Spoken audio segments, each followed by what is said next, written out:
नमस्कार। देवभूमि चैनल में आपका स्वागत है।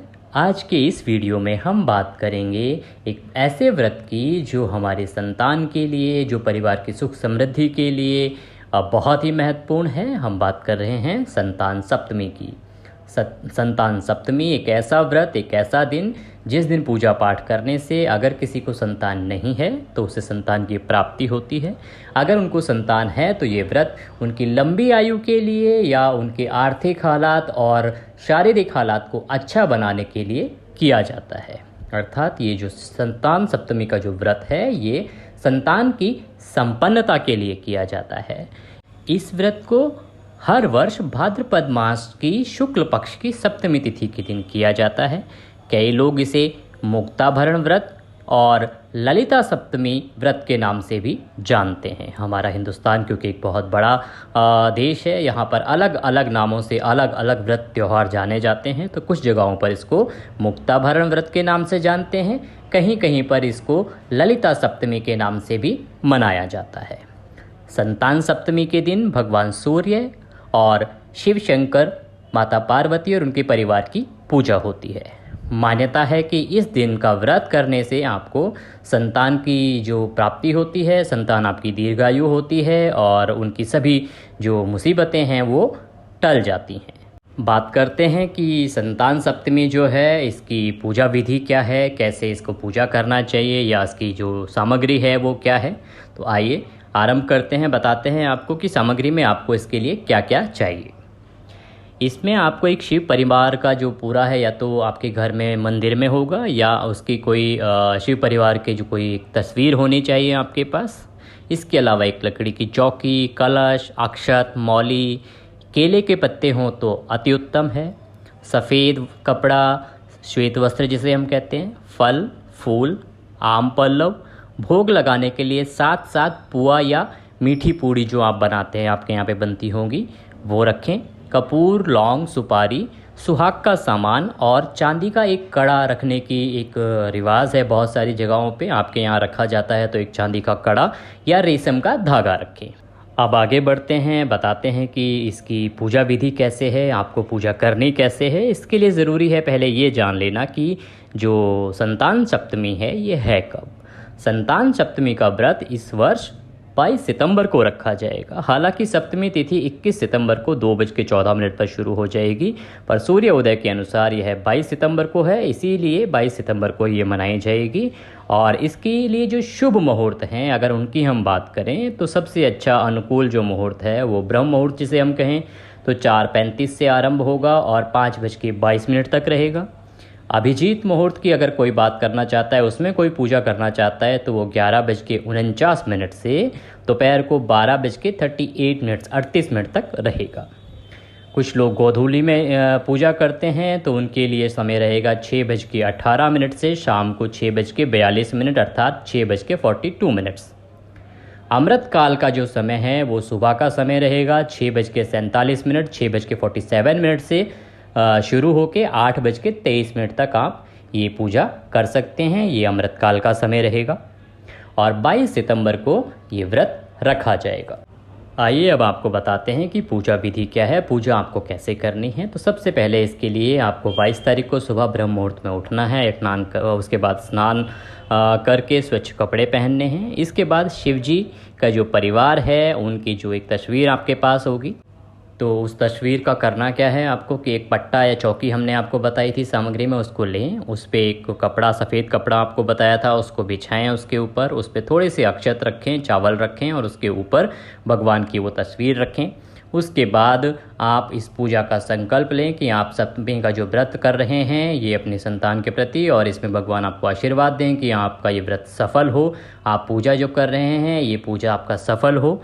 और उसके बाद पूजन आरंभ करेंगे। पूजन आरंभ करते समय सबसे पहले भगवान का अभिषेक किया जाएगा, उनको नहलाया जाएगा। इसके लिए एक पंचामृत ज़रूरी है। पंचामृत बना लीजिए एक कटोरी में, जिसमें पंचामृत में होगा दूध, दही, घी थोड़ा सा डाल लीजिए उसमें, शहद थोड़ा सा डाल लीजिए उसमें और थोड़ा सा मीठा कुछ डाल लीजिए।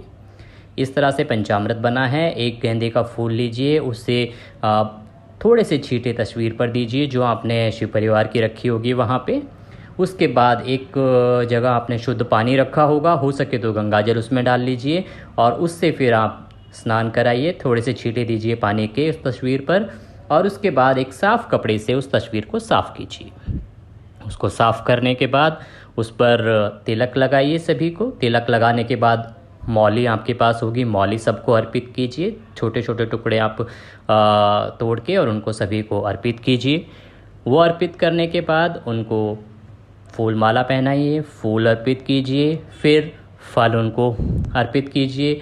लौंग इलायची आपको हमने अगर बताई हैं, आपने इकट्ठी की हैं, अगर आपके पास हैं तो लौंग इलायची उनको अर्पित कीजिए। और जो चौकी आपने बिछाई है उस चौकी के सामने एक कलश हम स्थापित करेंगे। कलश में थोड़ा सा जल लीजिए, सुपारी लीजिए एंड 1 रुपये का सिक्का लीजिए, थोड़े से चावल उसमें डालिए और उस पर आम के अगर पत्ते आपके पास हैं तो उनको रखिए। उसके ऊपर अगर एक नारियल आप रख सकते हैं तो वो रखिए और प्लेट में चावल रखकर एक दीपक उसके ऊपर जला दीजिए।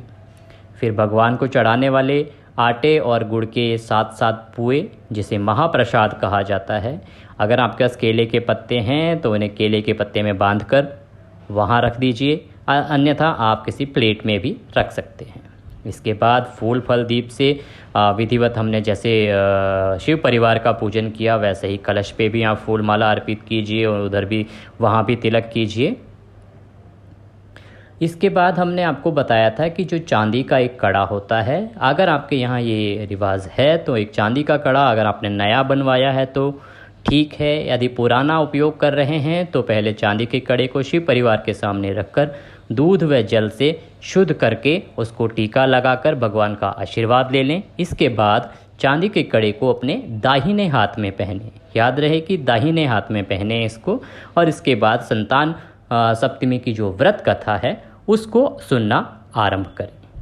पूजन के साथ व्रत कथा सुनने के बाद पूजा के लिए बनाए गए जो 7 पुए हैं उनको भगवान को चढ़ाएं। उसमें से 7 पुए जो आपने बनाए थे वो ब्राह्मण को दे दें। इसके बाद 7 पुए स्वयं प्रसाद के रूप में ग्रहण करें। इस भोग के साथ ही आप अपना जो व्रत तोड़ेंगी उसमें इनको खाएं।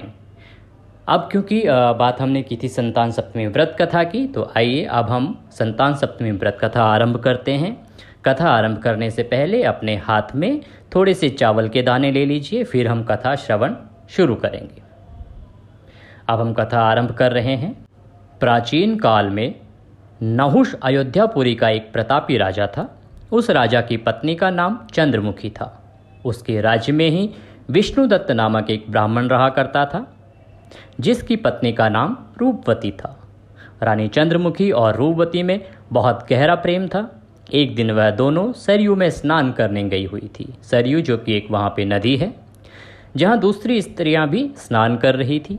उन स्त्रियों द्वारा वहीं पर पार्वती शिव की प्रतिमा बनाकर विधिपूर्वक उनका पूजन किया। तब रानी चंद्रमुखी और रूपवती ने उन स्त्रियों से पूजन का नाम तथा विधि के बारे में पूछा। तब एक स्त्री ने बताया कि यह संतान देने वाला व्रत है, इसे संतान सप्तमी कहते हैं। इस व्रत के बारे में सुनकर रानी चंद्रमुखी और रूपवती ने भी व्रत को करने का संकल्प किया और शिव जी के नाम का डोरा बांध लिया।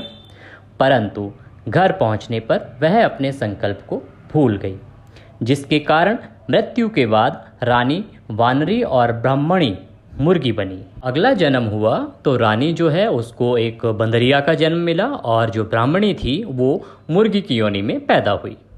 कालांतर में दोनों पशु योनि छोड़कर दोबारा मनुष्य बनी। चंद्रमुखी मथुरा के राजा पृथ्वीनाथ की रानी बन गई और रूपवती ने एक ब्राह्मण के घर जन्म लिया। इस जन्म में ईश्वरी नाम से रानी और भूषणा नाम से ब्राह्मणी जानी जाने लगी। भूषणा का विवाह राजपुरोहित अग्निमुखी के साथ हुआ। उन दोनों में इस जन्म में भी बहुत गहरा प्रेम हो गया। पूर्व जन्म में व्रत भूलने की वजह से इस जन्म में भी रानी को कोई संतान नहीं हुई, जबकि व्रत को भूषणा ने अब भी याद रखा हुआ था, जिसके कारण भूषणा ने सुंदर और स्वस्थ 8 पुत्रों को जन्म दिया। संतान नहीं होने से दुखी रानी ईश्वरी से एक दिन भूषणा मिलने आई। उस पर रानी के मन में भूषणा को लेकर एक ईर्ष्या पैदा हो गई और उसने भूषणा के बच्चों को मारने का प्रयास किया, परंतु वह बालकों का बाल भी बांका नहीं कर पाई। इस पर उसने भूषणा को बुलाकर सारी बात बताई और फिर माफ़ी मांगी और उससे पूछा कि आखिर तुम्हारे बच्चे मरे क्यों नहीं। भूषणा ने उसे पूर्व जन्म की ये बात याद दिलाई और साथ ही यह भी कहा कि उसी व्रत के प्रभाव से मेरे पुत्रों को आप चाह कर भी नहीं मार सकी। भूषणा के मुख से सारी बात जानने के बाद रानी ईश्वरी ने भी संतान सुख देने वाला यह व्रत विधि पूर्वक किया। तब इस व्रत के प्रभाव से रानी गर्भवती हुई और एक सुंदर बालक को जन्म दिया। उसी समय से यह व्रत पुत्र प्राप्ति के साथ ही संतान की रक्षा के लिए भी किया जाता है और यही वह व्रत है जिसको संतान सप्तमी व्रत कहते हैं। बोलिए शंकर भगवान की जय। इसी के साथ यह कथा यहाँ पर समाप्त होती है। आपके हाथ में जो चावल के दाने हैं उनको आप भगवान के चरणों में अर्पित कर दें। उसके बाद माता पार्वती और शिव परिवार की आरती करें, सब प्रसाद खाएं, प्रसाद बांटें और भगवान की सेवा करें। हम आशा करते हैं कि हमारे द्वारा दी गई जानकारी आपको पसंद आई होगी। हमारा ये वीडियो आपको अच्छा लगा हो तो इसे जितना हो सके शेयर कीजिए और हमारे चैनल को सब्सक्राइब करना ना भूलें। धन्यवाद।